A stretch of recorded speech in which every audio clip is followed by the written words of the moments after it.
E ontem eu comecei a falar sobre medo, e aí eu queria continuar esse assunto. Algumas pessoas me responderam na caixinha, eu vou postar aqui. Mas antes de qualquer coisa, eu queria falar pra vocês o que é o medo, tá? O medo, ele é algo muito importante. Quando as pessoas falam assim, eu não queria ter medo, eu queria ser corajosa.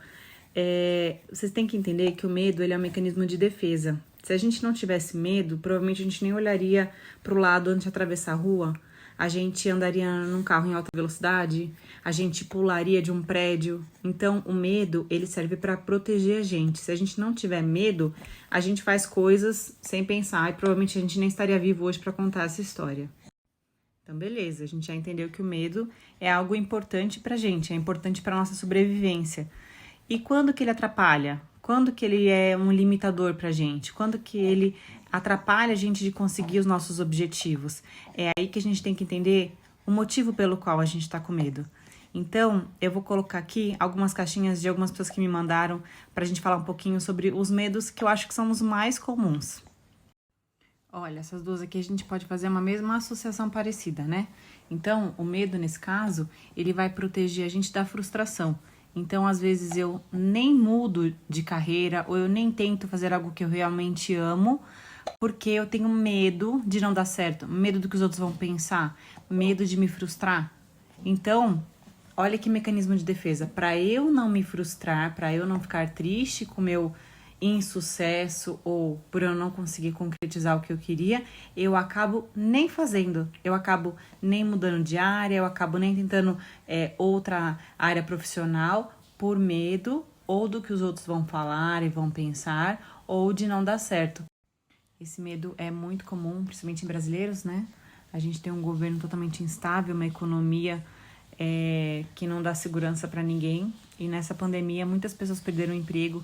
Então, é um medo genuíno que existe e que não tem nada de anormal ter medo disso, de não poder prover para sua família, dar o melhor, mas a gente não pode deixar o medo alterar o nosso psicológico e a gente ficar abalado com isso, porque aí sim, se você ficar pensando muito nisso, você não dorme direito, você tem insônia, você não vai produzir bem e aí sim, você pode perder o seu emprego por falta de produtividade. Então, busque alternativas paralelas para que isso seja um medo normal, comum, mas que ele não te paralise. Amores, esse medo com certeza é o mais comum e com certeza é a única certeza que a gente tem na vida é que um dia a gente vai morrer. O barulhinho da Bia. Que um dia todos nós vamos partir.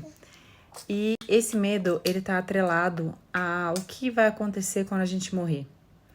Quem que a gente vai deixar para trás, né? Não é tanto assim o medo de morrer, isso a gente sabe que a gente vai morrer um dia, mas, como que vão ficar meus filhos? Como que vai ficar meu marido? Como que eu vou deixar minha família amparada nesse momento? Então, o medo de morrer tá muito mais atrelado com o que vai acontecer depois dessa situação do que efetivamente com o morrer.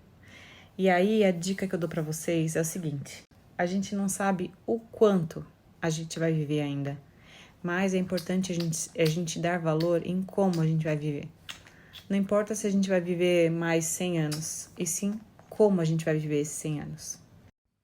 Fazer valer cada dia. Se eu falasse pra você que você tem 24 horas de vida, o que você faria nessas 24 horas? Então é o momento da gente realmente parar e pensar como que a gente tem levado a nossa vida. O que a gente tem feito dos nossos dias? Se eu tô num trabalho que eu não gosto, por que eu tô nele? Se eu tô fazendo um curso que não tem nada a ver comigo, por que eu continuo nele? Se eu tô num relacionamento ruim, abusivo ou que não me agrega, por que eu continuo nele? Então a gente tem que se questionar se a gente tá levando uma vida que a gente tá merecendo viver. Se a gente tá merecendo viver 100 anos. Porque a gente pode viver 100 anos e viver muito mal. Ou a gente pode viver 30 e viver muito bem. Viver cada dia como se fosse o último. Pense nisso. E fui.